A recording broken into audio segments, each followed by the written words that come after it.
नमस्कार दोस्तों, आज मैं आपको एगारस माता की कहानी सुनाने जा रही हूँ। प्रेम से बोलिए एगारस माता की जय हो। एक समय की बात है, एक नगर में एक राजा राज्य करता था। वह बहुत ही धार्मिक प्रवृत्ति का था। उस राजा को समय आने पर दो कन्याओं का जन्म हुआ। राजा की छोटी बेटी भी अपने पिता के तरह ही धार्मिक थी। वह नियम धर्म से रहती थी। साथ ही वह बचपन से एगारस का व्रत भी करने लगी। एगारस माता की कृपा से राजा की छोटी बेटी लोकप्रिय हो गई। उसकी हर तरफ प्रशंसा होती रहती थी। यह सब देखकर राजा की बड़ी बेटी को बड़ा ही ईर्ष्या होता था। वह अपने बहन से जलती रहती थी। एक बार की बात है, पड़ोसी राजा का बेटा बड़ी बेटी को देखने आया, लेकिन उसे बड़ी बेटी की जगह छोटी बेटी पसंद आ गई। अब तो बड़ी बहन अपने छोटी बहन से और भी अधिक जलने लगी। वह छोटी बहन को मारने के नए नए तरीके अपनाती है। एक बार खाना में जहर मिलाकर उसे खिलाने की कोशिश करती है। एक बार मटके में जहरीला सांप रखकर छोटी बहन के कमरे में रख देती है। एक बार छोटी बेटी को पनघट पर पानी भरने के लिए ले जाती है और धोखे से नदी में धक्का दे देती है। हर बार एगारस माता उसे बचा लेती हैं, क्योंकि वह एगारस माता का व्रत किया करती थी। बड़ी बहन बहुत परेशान हो गई कि यह तो किसी भी तरह नहीं मरती। एक दिन बड़ी बहन छोटी बहन से बोली, मेरी प्यारी बहन, भगवान ने हम सबकी मृत्यु किसी ना किसी तरह लिखी है। क्या तुम्हें पता है तुम्हारी मृत्यु कैसे होगी? बहन बड़ी सीधी साधी थी। वह बोली, मेरी मृत्यु मेरे पालतू तोते के गले में जो हार है उसी में अटकी हुई है।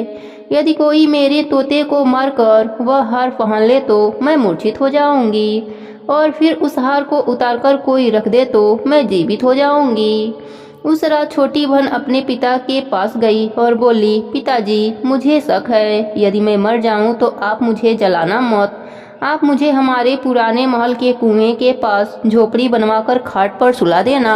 राजा बोला, बेटी, तुम ऐसा क्यों बोल रही हो? 3 दिन बाद तो तुम्हारी शादी है। तब छोटी बेटी बोली, पिताजी, समय का कोई भरोसा नहीं। इस तरह शादी वाले दिन भी आ गए। उसी दिन बड़ी बहन छोटी बहन के पालतू तोते को ढूंढती है, पर वह उसे कहीं नहीं मिलता। तभी दरवाजे पर बारात आ जाती है। वरमाला का कार्यक्रम संपन्न हो जाता है। फेरों की रस्म शुरू हो जाती है। उधर बड़ी बहन तोते को ढूंढ लेती है और वह उस तोते को मार देती है। वहीं छोटी बहन 3 फेरे राजकुमार के साथ पूरे कर लेती है। तभी छोटी बहन मूर्छित होकर गिर जाती है। उधर बड़ी बहन तोते के हार को खुद पहन लेती है। इधर सभी घबरा जाते हैं। सभी बारातियों में हलचल मच जाती है कि राजकुमारी को क्या हुआ। सभी डर जाते हैं। तब राजा वैद्य हकीमों को बुलाते हैं। छोटी राजकुमारी को महल में ले जाकर लिटा दिया जाता है। वैद्य हकीम राजा से कहते हैं, राजकुमारी ना मरी है ना जीवित हैं। हमने ऐसा पहली बार देखा है। तब राजा उनसे कहते हैं, वहां जाकर बोलना कि राजकुमारी बेहोश हैं, अभी थोड़ी देर में ठीक हो जाएंगी। यदि तुम ऐसा नहीं कहोगे तो मैं तुम्हें फांसी दे दूंगा। बेचारा वैद्य हकीम राजा के कहे अनुसार वैसा ही बोलता है। तभी बड़ी बेटी आती है और कहती है, पिताजी, मुझे छोटी बहन के मरने का बहुत दुख है। उससे ज्यादा दुख मुझे आपकी इज्जत का है, जो कि खराब हो जाएगा। आप ऐसा करो कि मेरी शादी राजकुमार के साथ करा दो, तब सब ठीक हो जाएगा, आपका इज्जत भी रह जाएगा।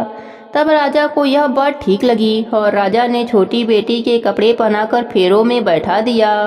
पर राजकुमार ने मना कर दिया। कहा, यह मेरी पत्नी नहीं है। मेरी पत्नी जब बोलती है उसके मुख से फूल झड़ते हैं। लेकिन सबने समझा बुझा कर उससे 4 फेरे लगवा दिए। बड़ी राजकुमारी ससुराल आई तो राजकुमार ना तो उससे बात करते थे, ना ही उसके हाथ से पानी पीते थे, ना ही उसके हाथ का बनाया हुआ खाना खाते थे। राजकुमार ने मन ही मन सोचा, मैं पता लगा कर रहूंगा कि मेरी पत्नी के साथ क्या हुआ। एक दिन राजकुमार दुखी होकर घोड़े पर बैठकर जा रहे थे कि घोड़ा वहीं जाकर रुका जहां राजकुमारी की अधमरी लाश रखी गई थी। राजकुमार ने मन ही मन सोचा कि घोड़ा यहाँ किस कारण से रुका है। कोई तो वजह होगा जो कि यहाँ घोड़ा रुका है। राजकुमार घोड़े से उतरकर पुराने महल में गए। वहाँ एक चौकीदार था। राजकुमार ने पूछा, यह महल किसका है? तब चौकीदार ने बताया कि यह महल आपके ससुर जी का है। वहाँ खाट पर कौन सो रहा है? राजकुमार ने चौकीदार से पूछा। तब चौकीदार कहने लगा कि यह राजा की छोटी बेटी है जो शादी वाले दिन अधमरी हो गई थी। तब राजकुमार ने कहा, यह तो मेरी पत्नी है, इसके साथ मेरे फेरे हुए थे। राजकुमार ने चौकीदार से कहा, तुम किसी से कुछ मत कहना कि मैं यहाँ हूँ, तुम्हें मुँह मांगी रकम दूंगा। चौकीदार ने हाँ कह दिया।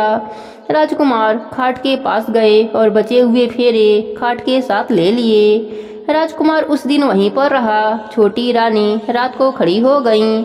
उसने अपने पास अपने पति को देखा तो वह बहुत रोईं। राजकुमार ने पूछा, बड़ी अजीब बात है, तुम शादी वाले दिन मूर्छित क्यों हो गई थी? तुम्हारे पिताजी ने मेरी शादी तुम्हारी बड़ी बहन से करवा दिया, पर मैंने उसे स्वीकार ही नहीं किया। तुम मुझे पूरी बात बताओ, तुम दिन भर मूर्छित क्यों रहती हो? इस टाइम उठ कैसे गई, इसका भी राज बताओ। तब राजकुमारी ने अपने पति को तोते और हार वाली सारी बात बताई और यह भी बताया कि यह बात मैंने अपने बड़ी बहन को बताया था। एक दिन उसने मुझसे मेरे मृत्यु का उपाय पूछा, तब मैंने उसे पूरी बात बताई थी। मेरी बड़ी बहन मुझसे बहुत ईर्ष्या करती है। उसने कई बार मुझे मारने की कोशिश की, पर 11 माता ने मुझे हर बार बचा लिया। यह सब मेरी बड़ी बहन ने किया है। तोते के गले में जो हार था वह मेरी बहन दिन में पहन लेती है और रात को उतार देती है, इसलिए मैं दिन में मूर्छित रहती हूँ और रात को जीवित हो जाती हूँ। यदि वह हार मुझे वापस मिल जाए तो मैं हमेशा के लिए जीवित हो जाऊंगी। इतना सुनकर राजकुमार गुस्से से सुबह होते ही अपने महल गया और बड़ी बहन के गले से हार निकाल कर लाया और अपने पत्नी को पहना दिया। उसकी पत्नी जीवित हो गई। फिर उसे लेकर महल गया और उसकी बड़ी बहन को महल से निकल जाने के लिए कहने लगा। बड़ी बहन रोने लगी और रोते रोते बोली, हे छोटी बहन, तुम्हें क्यों हर खुशी भगवान दे देते हैं और मुझे क्यों दुख देते हैं? इसका रहस्य बताओ। तब छोटी बेटी बोली, तुम्हारे मन में लालच रहता है, इस कारण तुम्हें दुख मिलता है और मैं सबका कल्याण चाहती हूँ, साथ ही 11 का व्रत भी करती हूँ, इसलिए काल भी मेरा कुछ नहीं बिगाड़ सकता। यह सब 11 माता की महिमा है। जो मेरे साथ तुमने कई अनहोनी किया पर हुआ नहीं, हर बार 11 माता ने मेरी रक्षा करी। अब बड़ी बहन की आंखें खुल गई। वह बोली, हे बहन, मुझे क्षमा कर दो, मैं कहाँ जाऊंगी? तुम मेरे लिए एक छोटा सा घर दिलवा दो, मैं उसी में रह लूंगी। छोटी बहन को अपने बड़ी बहन पर दया आ गया। वह राजकुमार से कहकर अपने बड़ी बहन के लिए एक महल दिलवा दिया। बड़ी बहन उसी में रहने लगी। अब वह नेम धर्म से अपना दिन बिताती थी, साथ ही 11 का व्रत भी करने लगी। इधर छोटी बहन अपने पति के साथ राज सुख भोगने लगी, साथ ही दोनों जन मिलकर 11 का व्रत भी करने लगे। 11 माता की कृपा से छोटी रानी को एक सुंदर सा पुत्र उत्पन्न हुआ और महल में रिद्धि सिद्धि का वास हो गया। हे 11 माता, जैसे आप छोटी राजकुमारी पर अपनी कृपा करें, वैसे ही अपने सभी भक्तों पर अपनी कृपा बनाए रखना। प्रेम से बोलिए 11 माता की जय हो, विष्णु भगवान की जय हो।